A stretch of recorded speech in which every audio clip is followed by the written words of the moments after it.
বাপরে বাপ, এখন তো অনেক শুনতেছি অনেক মেয়েদের ক্রাশ নাকি বিটিএস, অনেক ছেলেদেরও নাকি ক্রাশ। নাউজুবিল্লাহ, তোদের হাসর হবে বিটিএস এর সঙ্গে, বদমাইশ কোথাকার। যে বিটিএস এর সাম্প্রতিক একটি গানে নাকি ইসলামের বিদ্বেষ ছড়ানো হয়েছে এবং মুসলমানদের ধর্মীয় অনুভূতিতে আঘাত করা হয়েছে।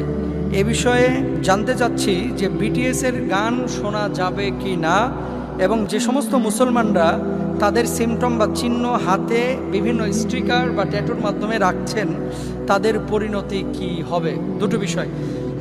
আল গিনাউ ইউমবিতুন নিফাক ফিল কলবি কামা ইউমবিতুল মাউ যারআ মিনান নাবাত। হাদিসের অর্থ আমি পরে বলবো, তার আগে শুনেন। আমি এই প্রশ্নটা যখন দেখেছিলাম, দেখার পরে আমি চিন্তা করলাম যে আসলে কি বলেছে, এটা তদন্ত করা দরকার। ওখানে সম্ভবত দেখলাম যে একজন ট্যাক্সি ড্রাইভারকে সে কোথাও যাওয়ার জন্য বলছিলেন, সম্ভবত আরএম থেকে এই বিষয়টি এসেছে। তো তিনি বলছিলেন আল্লাহু আকবার। আল্লাহু আকবার শব্দ উচ্চারণ করার পরেই তিনি বললেন যে এটা তো একটা অভিশপ্ত শব্দ বা বাক্য, নাউজুবিল্লাহি মিন যালিক। আর আল্লাহু আকবার এটা তো আমাদের কলিজার বাক্য। আল্লাহু আকবার এটা মুমিনের সবচেয়ে পছন্দের বাক্য। আল্লাহু আকবার হচ্ছে আল্লাহ সুবহানাহু ওয়া তাআলা, আমাদের স্রষ্টা, আমাদের সৃষ্টিকর্তার অস্তিত্বের একটা বাক্য।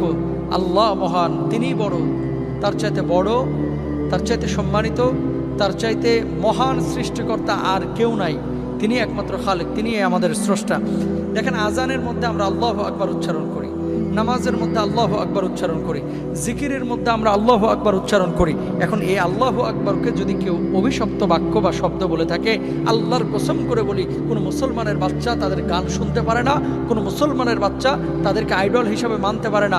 আর কোনো মুসলমান যদি তাদের ছবি, তাদের সিমটম, তাদের চিহ্ন, তাদের লোগো হাতের মধ্যে, কপালে, পিঠে, কলিজায়, বুকে, স্তনের মাঝে যদি এই ধরনের কোনো ট্যাটু অঙ্কন করে, আল্লাহর কসম করে বলছি, সে মানুষটা তওবা না করে মারা গেলে ওদের অন্তর্ভুক্ত, খ্রিস্টান ইহুদিদের অন্তর্ভুক্ত হয়ে যাবে। কারণ কি? এটা রাসূল সাল্লাল্লাহু আলাইহি ওয়াসাল্লামের নিষেধাজ্ঞা আছে।